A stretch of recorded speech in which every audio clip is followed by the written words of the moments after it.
Hello and welcome to the Crystal Vision podcast, where we dive deep into the strategies and energetics of business, money, and mindset mastery so as to create the next generation of wildly wealthy women. My name is Olivia Clare and I'm a serial entrepreneur who is obsessed with giving you all of the tools that you need to create your crystal clear vision of success. Each week, you will hone in on your unique zone of genius and embody the highest version of yourself to reverse engineer your way to your dream life. If you're ready to let go of the hustle and effortlessly call in more money, more growth, and more fulfillment, stay tuned. Hello and welcome back to the Crystal Vision podcast. I am your host, Olivia Clare, and welcome to another solo week. So I was actually fortunate enough to be a guest on the Starting a Business Simplified podcast with the one and only Suzy Wraines, and I just really wanted to share the episode with you. I got a chance to share my own story and my own journey into entrepreneurship and the business world, as well as really talk about vision, right? Which is so fitting for the Crystal Vision podcast. We spoke all about how to create your business vision, reverse engineer that vision. So create the steps, the systems, the structure in order to make that vision a reality. And it's got some really juicy insight. I don't hold back. I go on all my tangents. So when the new year comes around, we have all of this energy for creating a 2023 vision. And if you're feeling a little bit of a lull, this is the perfect pick-me-up episode in order to get you feeling revitalized and excited to bring your vision to life. So I'm so excited for you to hear the episode, and here it is. Hi, Olivia. Welcome to the podcast. Hello, Suzy. How are you today? I'm well. I'm excited to talk to you today. I was a guest on your podcast, which was amazing, and I'm happy to have you. Happy to have you here now as a guest on my podcast. Yes, I'm so excited. I feel like we had really good chemistry in the episode, and it's always fun. I mean, business can be a boring topic, not for people like us, but we had such a good time chatting all about it. So I'm so ready for part 2. Let's do it. Yeah. So before we dive in, if you wouldn't mind telling the listeners a little bit about yourself and what was your journey like to starting your business? Yes. So I'm Olivia. I mean, I could do the like my Tinder dating profile, if you will, of who I am. I like long walks on the beach. No, I'm just kidding. I do actually like long walks on the beach, but I am 22. I have a toy poodle Pip, who's my fur baby. I got her during the coronavirus pandemic, so we're pretty tight. And as you can probably tell from my voice, I am from Australia. I live about a couple hours from Sydney, and I'm obsessed with the ocean. So I'm looking to move a bit more north in Australia to Queensland so I can live by the ocean. And I love traveling. So that's me as a human. And I also love business. That is a big part of my life. I really fell into business by accident. So from the time that I was about 11 to probably 18 or 19, I wanted to be a writer, an author, and write books. And when I was 11, I picked out what university degree I was going to study. It was going to be a Bachelor of Journalism with a major in English. And I worked really hard at school, did really well, topped my class, and became a tutor. And as I was working as a tutor, they had an internal role going within the business to be a sales assistant. And it was 12 hours a week, work from home. And I thought, oh, this is perfect, like to go along with my studies. And I started working and they showed me their SOP and a CRM. And I had no idea what any of those things were, how to respond to emails and I had a work phone at 18. When I received a work phone, I was ecstatic. I felt so important, so successful, and I just loved organizing things. I loved selling people. I loved, I also did invoicing for the business so I could see the finances coming in and the monthly revenue and things like that. And I was obsessed. I asked a lot of questions, was really confused for probably a couple months. And then as soon as I learned it, I really mastered it and became sales manager within the business by the end of the year. And then by the following year, I was the executive manager of the business and managing about 200 subcontractors and about 250 to 300 clients at 18 or 19. So I really loved it. And then I decided to take a year off uni because I wanted to start my own business and become an entrepreneur. And so I tried a million different things. I did disability education, which is a business I still have. And I always like to mention it because I'm actually looking for a visionary in that business. I'm the integrator of that business, but I need a visionary. I also did drop shipping. I tried business just coaching. And then I finally sort of made my way back to online business manager with a different structure, with a sort of integrator visionary role. And I now have an agency. So it's Integrator Agency, where I connect integrators to visionaries so that they can have more impact, they can stay in their zone of genius and delegate the rest. So that is my business journey from A to Z, or so far. So many of those things in there I could totally agree with. When I was in my 20s, same thing happened to me. I had not attended college yet, and I started working for a business supporting a sales operations team and fell in love with it. And that's when my business journey started as well. Yeah. So for those of you listening out there, I think sometimes entrepreneurs are born. We're not necessarily made. Yeah. And we just realize it. Yeah, We it's totally like a realize it. remembering almost. Like, or you have the thought, I'm sure you probably had it, where I thought, how have I not done this before? How did I not know that this whole world existed? Because this is so where I'm meant to be.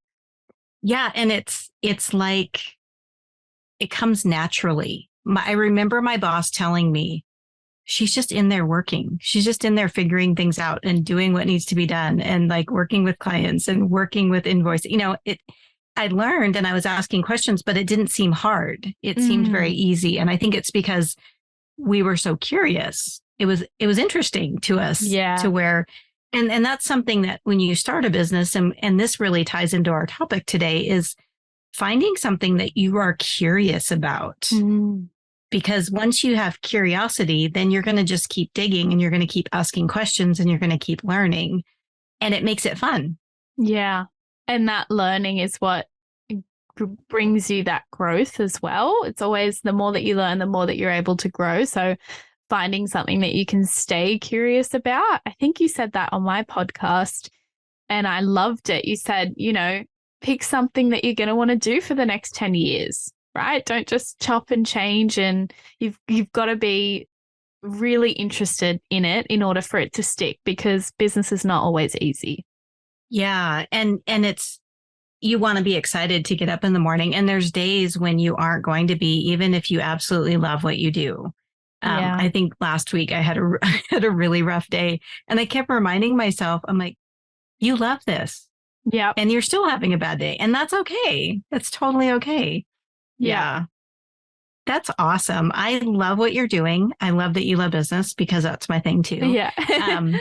Listening to that, I kind of heard a lot of different ways that you got into your business. Did you have a moment or a time when you really sat down and did a business vision to kind of think about what you wanted to do, or how did that come about? Yeah, that's a great question. I think it's interesting. I always had an idea of what I wanted my life to look like. So rather than, I suppose, a specific business vision, though they do tie in together, I always knew I wanted to work from home. I wanted flexible hours. I wanted to be able to, at the drop of a hat, say I'm on a plane to Paris. And I did that last year. I booked a 2-month trip with a week out because I could. So I always had that vision of sort of working from home, having financial freedom, having money that I could reinvest, whether it's into the business, into stocks, into real estate. So I always knew it was going to be using my computer sort of in the online business world, because that was what I loved. So I always had that idea in mind. And where I really got stuck was trying to control the how of the situation, or the how of what the business would end up being. So rather than having the vision be really clear, and, slowly creating habits around that, slowly moving towards that and letting it fall into place. I was really trying to micromanage the how and saying, no, through this specific launch, that's how I'm going to make all the money, or through this specific line of business, that's how I'm going to, completely change my life. And as soon as I let that go and just asked myself what was working and just followed my curiosity, that is actually when everything fell into place and I really had a quantum leap and the momentum started for me. So I don't know if that answers your question. I had a semi idea, but I definitely had struggles about sort of being acquainted with my vision, but also detached, which I feel like is kind of important. Yeah. And that does answer my question. And it helps clarify when people do set out to do a vision, they don't need to know the how. Because I think people get stuck on that. Like you said, you get stuck and you're like, okay, I'm going to do this and then I'm going to do this and this and this. And I'm the planner. So for me, I'm telling people, well, think about what you want to do. But at the very, very beginning, you have to visualize exactly what you said, because your business is your lifestyle. When you work for an employer, you work for them. So your work life is their life. It's however they structure it and their schedule and how you have to do things. But when you're an entrepreneur, it's your life and your structure and your schedule, and you're allowed to make it be what you want it to be. So what would you recommend for people that have to do a business vision, that are going to sit down and do a business vision? Good question. So you're saying someone's come to me, they're completely new to the space and they're saying, how the heck do I create a business vision? Yes. I actually have a 3-step process for this that I created a couple of years ago, maybe a year ago. We're in 2023, so time doesn't exist to me anymore. I'm like, it was 5 seconds ago, but it was actually 2 years ago. Anyway, I have a 3-step process to building your vision. So it's called, the 3 steps are create, cultivate, and incarnate. And so the reason why those 3 steps are important, I'll go into more detail. But first of all, in order to have any traction whatsoever, you have to have a vision. So if that importance is lost on you, I want you to listen really, really carefully, because having a vision is so important. It's like driving somewhere and you just don't know where you're going, and then you wonder why you end up driving in circles, or you go back to the place where you started. You totally need an end destination in mind, or not even an end destination, but a checkpoint, because it will give you that sense of direction. It will give you motivation, which is so important in when we have our own businesses as well, because we don't have a boss or a supervisor breathing down our neck 24/7. We have to motivate ourselves, and we have to do the work anyway, even if we're not feeling motivated. So having that checkpoint in mind, having that vision in mind, will help you continue to work towards something and give you that sense of purpose. So you need to create that. And my best advice for actually creating the vision is to sit down with a pen and paper and write down exactly what it is that you want if you had no other limits. Like, I'm talking, if you want a pet unicorn, write that down. I want a pet unicorn. Who knows? One might fall out of the sky tomorrow. There's absolutely, we actually don't know anything about this world, really. There is nothing that says tomorrow a unicorn could not fall out of the sky. And so as we grow from young children to adults, we carry all these limiting beliefs with us that limit our sense of what we can achieve and who we can be in this world. And so what I think is really important is to notice any of those beliefs that are holding you back. So if you say to yourself, like, taking everything out, I really want to work 5 hours a week and travel around the country in a van. Great. And then you might, in your brain might do that little thing where it's like, oh, but you can't do that because blah, blah, blah, or because being in a van means this about you. And it's important to note if any of those things come up, write it down. But having that vision, taking away what everyone else wants for you, what society has told you that you should have or what your life should look like, then you can get acquainted with the real version of you, like that real person at the center of your soul. So that's creating the vision. Cultivating and incarnating are easier said than done. So cultivating is really coming up with the steps, reverse engineering, and knowing what habits you need, what structures and systems in place you need in order to bring that vision into reality.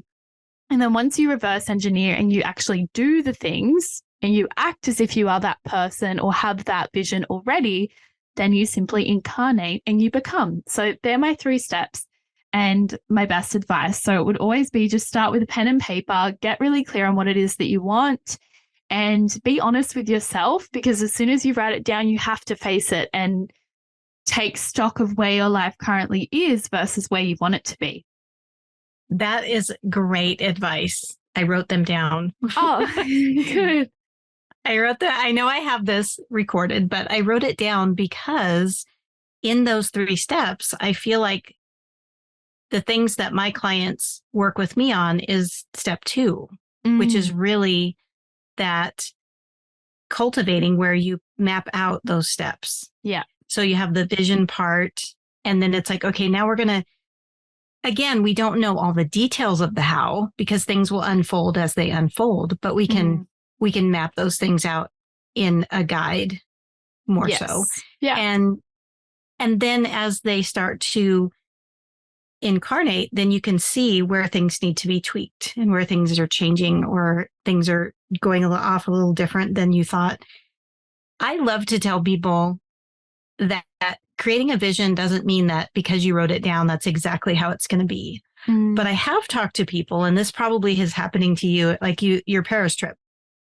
You in your mind said, I'm going to do this. And you didn't really think about the how. And then now you look back and you go, I did that. Yeah. And you're like, okay, how did I get there? Yeah. And the how is it's kind of irrelevant at that point because you're like, I did it. And so it's hard to explain, I think, sometimes, but as we're speaking to new business owners, people who are thinking about starting a business, I love that you said, if you want a unicorn, write it down. Yeah. Absolutely. Because that is something we're scared of that. I do this all the time. I do business planning. I mean, how exciting is that? Yawn. Okay, I'm being sarcastic. It's not, for me, it is. I love it. I mean, I'd sit down and do plans all that. That's why I have a business in it. But in order for people to get excited about that, like I do, it's my job to help them. Like my unicorn is writing business plans. That's something that I love to do. And I have that as a challenge because it's not a fun thing. It's not like I'm selling trips to, Australia to people where they're excited and they want to go there. I'm like, no, I'm going to help you plan your business. Yay. And they're like, no, that's work. Yeah. But that's my unicorn. Like, that's what I want to do. And I'm not going to think about the how. I'm just going to dive in and we're going to make it happen. And so when people are thinking about sitting down and they're going to write out their vision and they get to that point where they start to cultivate and then they start to incarnate, how often should they go back and revisit their business vision? I think we need to revisit our vision more than we think. And I think, I do this all the time, where at the start of the year, for example, there might be something that I really, really want. Say it's a Louis Vuitton handbag. I really want a Louis Vuitton handbag. Oh my goodness, if I could just get one, and I'm going to work for it. And then, by the time I have the money sitting in my account, I go, oh my God, I would rather spend this on a plane ticket because that's just who I am. I actually do not care about handbags at all.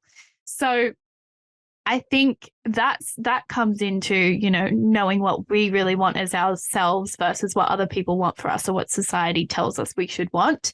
But we are changing and growing so much. And when you have your own business, this is really quantified. This is on another scale, because your level of personal growth will end up correlating with the level of your business growth. So you'll find that in order for your business to grow, you yourself will have to grow into different roles. First of all, you're self-employed, you're doing the client work, then you are managing other people doing, the work. And then you're managing those people. So you're really sitting in more of a CEO role. So you're constantly growing in your own business. So as you grow and change, what you want is going to be and look different. Just like what you wanted as a 5-year-old likely looks different than your Christmas wish list today. So I like to revisit. I actually have a habit tracker that I feel like really helps me be clear on my vision. What I love about it is that it takes away the really big, scary end goals and visions, and it breaks it down into enjoying the process and what habits, like what ways of being do I want to be versus what do I want to have. And so, for example, one of my habits last month was be more vulnerable. So that's something that's really important to me. And then at the start of every month, I get to look at my habits and say, okay, does being more vulnerable still feel, good to me? Or do I want to replace that habit with maybe dance every day or, anything, could be anything. But I would say at least quarterly, like at least every quarter, sit down and get really clear on your vision again, revisit it. And most importantly, if it's not what you want anymore, let it go. Just because you have the resources now to achieve that tomorrow doesn't mean you should still go after it if it's not what you want anymore. This was a really hard lesson for me. I studied so hard for school to get into this university, this specific prestigious university where you needed a score of a 95, so to be in the top 5% of the state. Studied so hard, got into it, and 3 years later, I ended up switching my degree to one where you only needed a 65 because it was online and it suited what I wanted to do. And so being able to let go of the fact that even though I worked hard for it, that was not something that I wanted anymore was really difficult. But it's so important because it gives you your power back, and it means you get to live your life from a place of now, from a place of presence, and from a place of respecting your desires in the moment rather than wishing and wanting or regretting the past, if that makes sense. Yes. And I'm so glad that you brought that up, because everything that we do, all that hard work that you did in school, you gained everything from that. So letting it go was hard, but you didn't let it go because you took with it all of your experience. Exactly. And everything that you learned. And I think that as business owners, we get stuck. I'm a great example. As you guys are listening, my podcast shifted a little bit, and I'm speaking to women who are leaving the medical profession to start an online business. And shifting that was really hard for me because I had done so much work in one specific area, but I knew that it aligned better with my heart, with my passion, what I do, what I know. And I wanted to speak to these other specific people. And you have to be able to let go. Yeah. But I didn't lose anything by letting go. I learned and I grew in that experience. So I can take all of that with me. So speaking to my listeners that have a medical degree or spent years and years and years in the medical profession, I interviewed a person who she had 16 years in the medical profession and she let that go to start her own business. It's just letting it go. You're bringing every single ounce of experience and all the stuff you learned and all the things that you did. That all stays with you. It doesn't just go away. So I love that you shared that because it's encouraging to people who are thinking, I'm just going to leave my job and go do this business. And they may feel a little lost. Like I did all this work and I put all this time in and I'm just letting that go. And you are letting it go, but you're also bringing all of it with you, which is a beautiful thing. That's such an important point that you make there.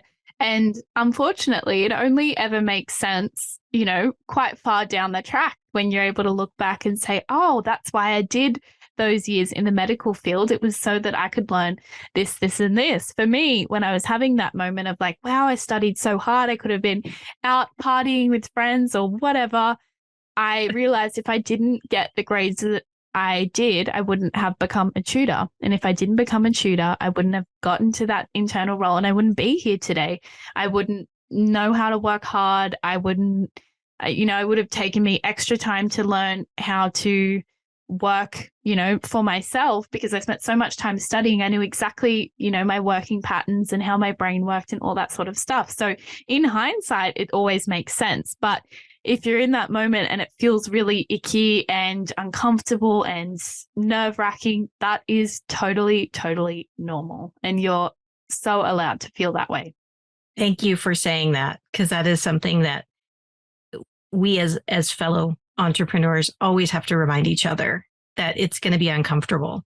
It was so hard. And my listeners know because I recorded an episode that said, hey, the podcast is shifting. And I was like, I don't want to record this because it's just, I started something and I wanted to just keep doing it, but it's totally okay. And you talked about being vulnerable. That's being vulnerable and saying, I'm human and I want to do something different. And that is totally okay. Yes. Yeah. I love that. So I just wanted to shift gears a little bit and ask you, if you don't mind sharing, what is your vision for 2023? Ooh, I love this question. My vision, without revealing too much, is to replace myself. So I'm kind of, interested by the idea of, I don't even like saying it, stepping away from client work. See, I'm still attached because I love client work so much. And I'm like, oh my God, what do you mean? I want to talk to people all day long. So I might, but what I really know that I need to do is, and I'm not far off it likely in the next couple of months, is being able to replace the role that I'm currently doing in my business. And why this is important to me is because it steps me more into an investor role, into more of a CEO role. And I have to be really, it will just push me in a different way because when you fully replace yourself and, you're only working with the team rather than with the clients, it's quite a shift. It's quite a mindset shift from almost an employee mindset shift to, like I said, that investor. And it opens you up to other opportunities, like when you continue to grow the business, you could sell it. And so rather than feeling like you're stuck or confined by your own business, which happens to a lot of people, and is not why we start businesses in the first place, right? It's so we can feel more free and more liberated. I think it will just give me a lot more creative control over my work and my life. And it's kind of just something interesting that I want to try. So that's my vision. If I could do that, I would be pretty impressed. And the other thing I want to do is to at least do it's actually my 6-monthly goal is to do at least one sort of international trip with a client. So travel somewhere to do a training session or something like that. So I can sort of incorporate travel into my work a little bit more. Because I just want to sort of grow my brand in that way. And that's my vision. That's what I'm thinking about and working towards and excited about. That sounds so exciting. I love that. And I can tell when you were explaining that it's that piece that we just talked about, letting go a little bit, because you're having to let go of the client work. And anybody and everybody that's listening, you're going to be doing a business that you serve clients, you do a service. And when that's really what you love to do, it's hard to let that go.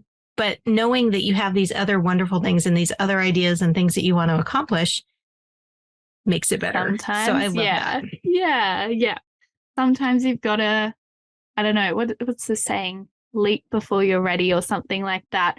And the cool thing about replacing myself as well is it doesn't mean I have to give up client work. I can still do it. It just means I don't have to put in the work in order to receive the rewards. I can still make money, because the business itself is making money. And that is it's a crazy shift. When we talk about starting a business, often we are working for ourselves, and working for yourself is actually completely different than being the owner of a business that makes money on itself and runs like a machine. And that's what makes me almost a little bit nervous and why I want to lean into it, because I'm like, that is crazy. Like, if I could fully build a machine that runs without me, your ego gets cut a little because you think, oh, but don't people want to work with me? Isn't it? And am I not the missing, like, the key ingredient? But being able to test that concept, that is super exciting and brain stretchy, for lack of a better word. So that's why I'm like, oh, imagine if I can make that happen. That would be crazy. So yeah. I think that's so important though. And I think even when we work for ourselves, and this is something that I talk to my clients about, is I have them think about how big do they want their business to become? How much of it do they want? Do they want to hire employees, internal staff? Do they want a contract only? Do they want a combination? And I have them really think about that, because it is important, for even if you're working solo, to allow the business to run itself, because you can do that with minimal staff. It's just a lot trickier, and you do spend more time doing your own client work. But I love that, because a business should be able to run itself. And then that way we aren't doing everything all the time. And like you said, feeling stuck, like I can't sell it. I can't leave. I can't, change, you just feel in that space where it's not flexible. Whereas when the business is running like a machine, you just change the dials on the machine and it does something different or whatever. Yeah. And then you're over here doing your thing, and you can step in anytime. So if you would like to I'm going to see clients, twice a week or once a week, or, 2 times a month, or whatever, you have that flexibility. And for those of you listening, starting out, it's very overwhelming, and it may feel like, oh, I'm going to be doing this forever by myself. That's not the case. As a business grows, and as you grow and you start learning where to get the help you need, then you can become that person that makes those choices. And you don't, and Olivia's going to do it this year. So we're going to talk to her next year and see how that goes.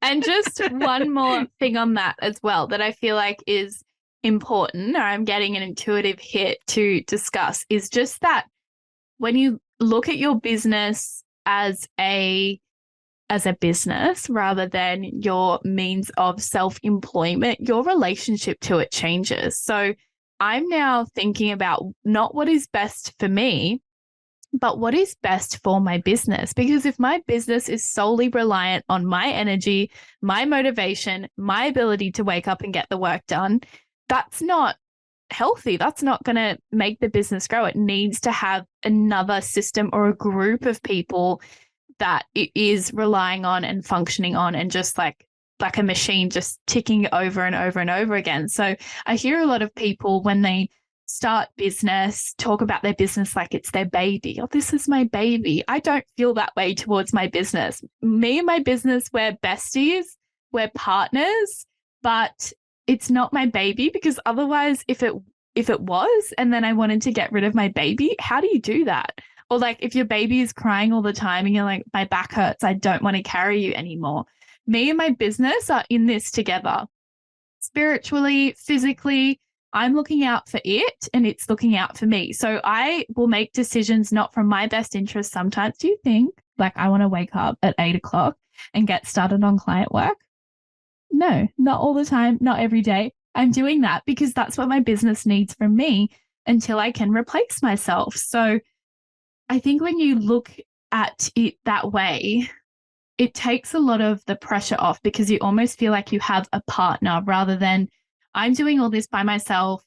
I have to do the client stuff, or I have to do all the admin because no one can do it like me, versus no, my business is actually screaming for automation, or for me to do more higher value tasks and delegate lower value tasks, because it gives the business more profit and then the business is healthier.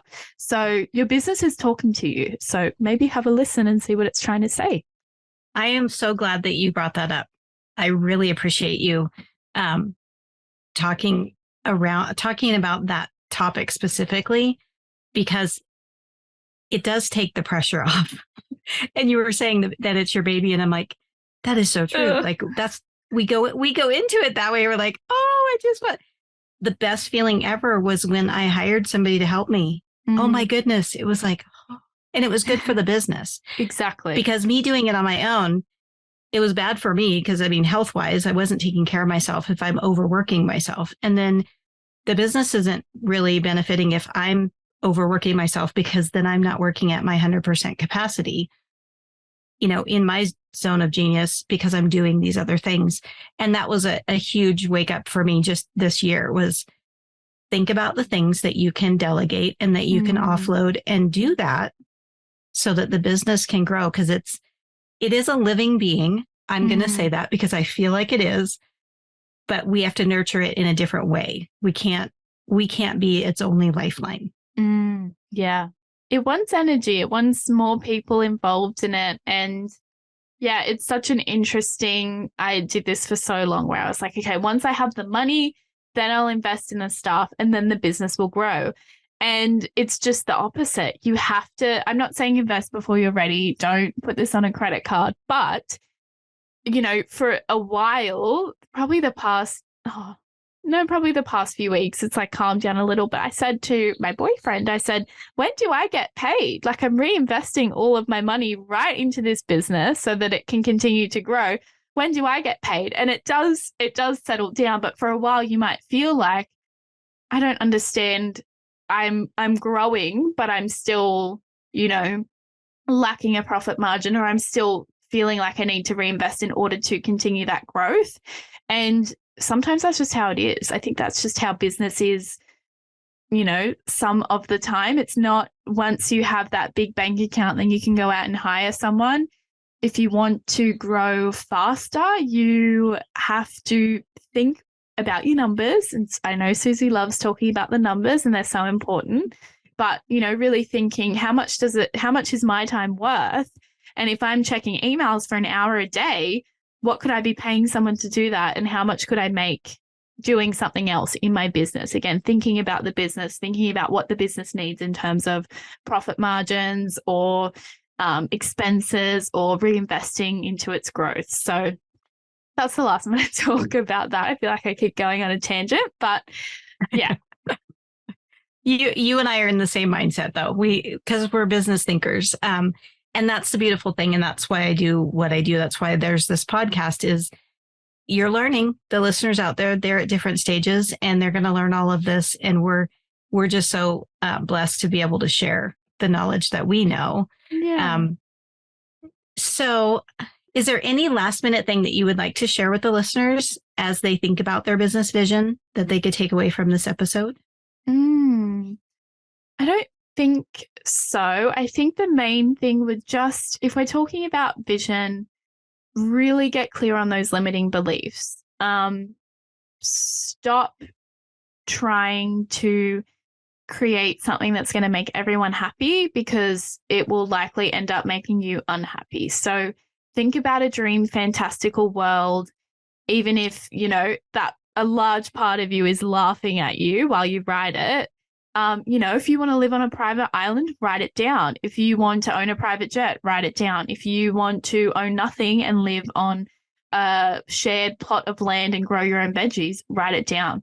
But you have to get really clear on what it is that you want, not what society tells you should want, not what your parents want from you, not what your kids want from you, or not what your spouse thinks you should do, but what you really want. When you strip everything away, because I'm sure there's something, and as I've said this, there's something in you that knows exactly what it is. You're just scared to let yourself want that, because if you don't get it, or if you admit that you want it and you feel like it's impossible, it's going to feel painful.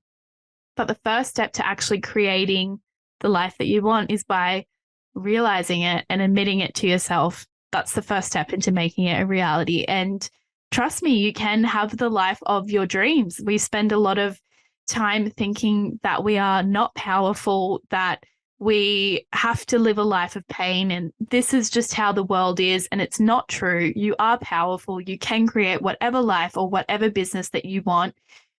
it's 100% within your power. So take responsibility for that business vision, take responsibility for your life vision.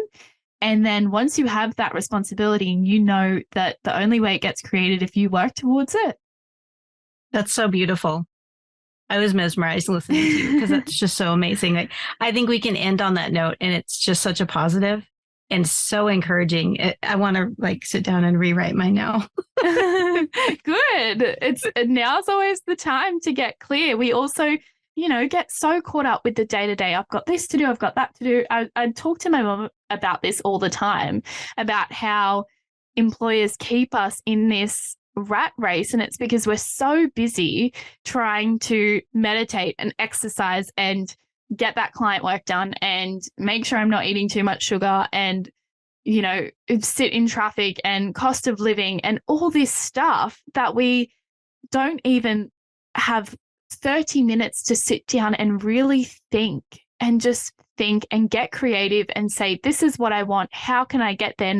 I don't even have the time to think about what I want. I just have to keep getting stuff done because I'm behind. You're always going to be behind. You have to create that time. I suggest once a week. I love it. Once a week, go to a coffee shop, not with the, if the kids are away or whatever, like leave your spouse at home with the dog. That's what I do. I'm like, I just need 30 minutes quiet time to really ask myself, am I still working towards what I want, or am I getting caught up in the busyness of it? Because life is created in a way to get us to stop thinking, because if we don't think, then we can't realize how powerful we are and we can't realize what we can create. So that is, another piece of advice. Just think, now's always a good time, or, put it in your calendar. Saturday morning, I'm going to go get my favorite type of coffee or go to Starbucks, and I'm just going to not do any work, and I'm just going to think about what I actually want. So that's also important. Great advice. Thank you so much, Olivia, for all of the wonderful insights. And I love all the things that you shared are so powerful. And I know that the listeners are going to take away so many wonderful things from this episode. Thank you so much for being here. Absolutely. Anytime. I do have a gift as well for your listeners if they want to have a chat with me and get their vision a bit more clear, their quarterly vision. I have a free call. It's absolutely no cost. I'm not going to try and sell you into anything. I really as you can tell, I love talking about this. So any chance I get to interact with people, help them really clarify their vision, or, reverse engineer some of the steps to getting there. Obviously, you'll see Suzy for your business plan. But if you can't even get to step 2 and you need some help with step 1, come and see me. I can give Suzy the Calendly link. We can maybe put it in the show notes. Otherwise, send me a DM on Instagram. It's at Olivia the Integrator. I also love chatting with you. I get so excited. I tell people all the time, just send me a message and tell me if you enjoyed hearing me speak, because I want to be friends with everyone and anyone. It's like my fatal flaw. So interact with me if you will. And Suzy, I'm going to start nagging you to come on every week because I had so much fun. Thanks, Olivia. Yeah, DM Olivia this year, throughout the year, and see how her vision is going. Yes, I will put in the show notes how people can reach out to you for sure. Thank you. It's been awesome talking with you. Awesome conversation. And as always, for my listeners, keep it simple.